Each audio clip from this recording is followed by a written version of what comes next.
Hey, it's Katrina here for another video, and today we are going to talk about lead funnels. So what is a lead funnel? Let's get started. This is going to be especially impactful for small businesses, especially service-related companies. So a lead funnel is a figurative funnel that represents the journey that a lead will go down to become aware of your product and then ideally eventually to buy from you. A lead funnel is made of different stages that leads the potential client from beginning to end through the buyer's journey. They first become aware of what you do, and then eventually they learn more about what other people have experienced with you, the problems you solve, and then there is what we call a call to action at the end where they can book an appointment or even buy right then.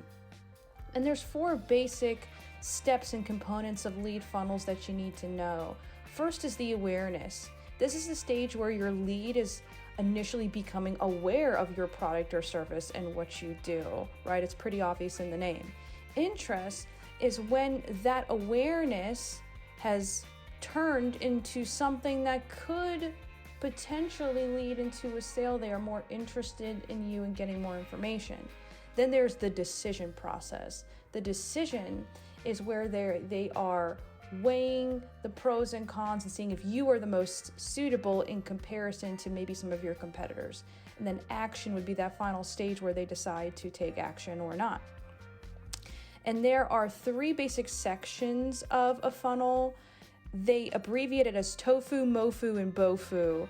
Tofu would be the top of the funnel, mofu would be the beginning or the middle of the funnel rather, and the bofu is the bottom of the funnel, of course.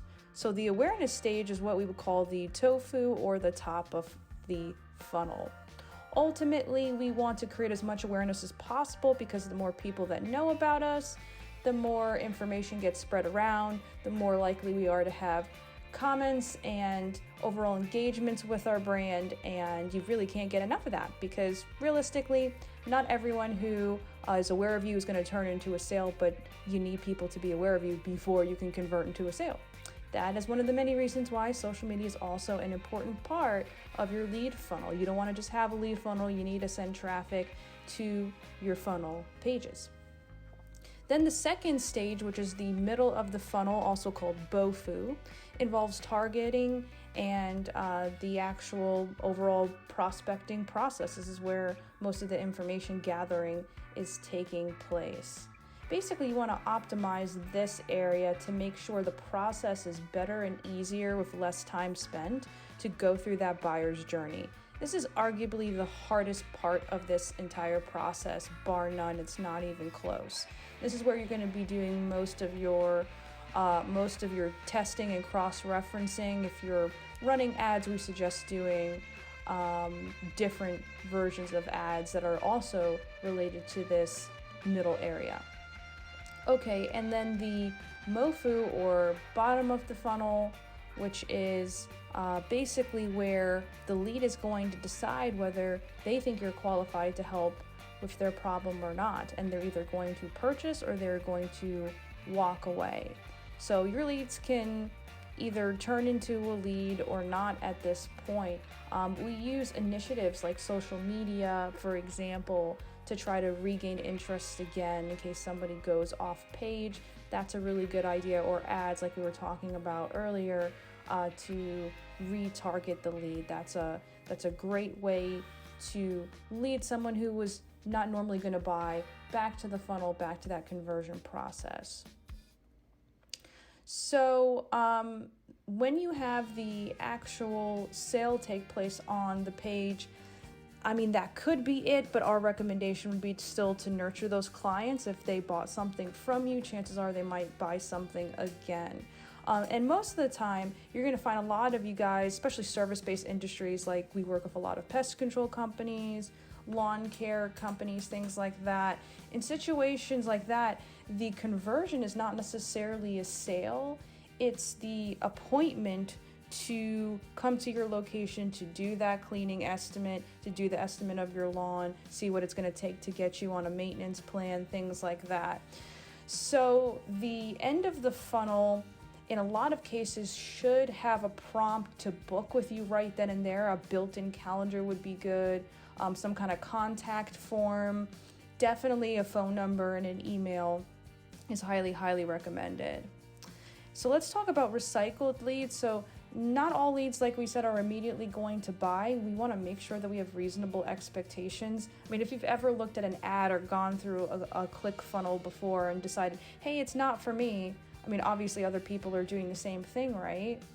So that does not mean, though, that they're gone forever. Recultivating your leads are very, very important, and providing them with some extra information in the form of social media content, or depending on your industry, maybe an ebook or something like that. If you have email campaigns and they've opted in to be contacted via email, or at least put their email somewhere giving an indication that they want to be contacted that way, you could also include them in an email campaign to re-nurture them. All right, just make sure that you always include an opt-out button, because you don't want to make people feel pressured or stuck with emails that they don't want. Especially if you don't have an unsubscribe button, you run the risk that they're going to label you as spam, and if they click that spam button too many times, then that could really not only be a bad reflection of your brand, but that could also cause Google or whatever platform you may have your email on to remove it because it's been listed as spam. So just one less thing for you to worry about. Always have an unsubscribe if you have an email campaign in there. Also, when you turn someone into a customer, we've seen people do this. They put them in another nurturing process. Let's say you are a coach. Let's say you're a sales coach, or you're a fitness coach, or something that involves, one-on-one care, but at the same time you need them to go through a process of learning things on their own, some kind of like, online course and things like that. You can make click funnels, lead funnels that don't just create a new buyer, but also nurtures an existing one and puts them through a different kind of process of learning and discovery about all different kinds of topics. It's just an overall way to work with a prospect and give them information in a way that makes sense, right? You always want to think about your prospect, giving them value and solving their problems. None of this is going to mean anything or is going to work if you're thinking from your perspective. You really got to put yourself in the prospect's shoes. Okay, so that was our quick little deep dive on what a lead funnel is. Next time we're going to be talking about sales funnels, and lately we've been talking about a lot of different things: websites, social media, ad campaigns, the whole 9 yards. If you want us to do a full series on this topic or other topics, just let us know in the comments. Thank you so much. Please subscribe. We do appreciate it. And if you are looking to get your own lead funnel, or you just need help and advice with marketing, call us today at 407-334-9378.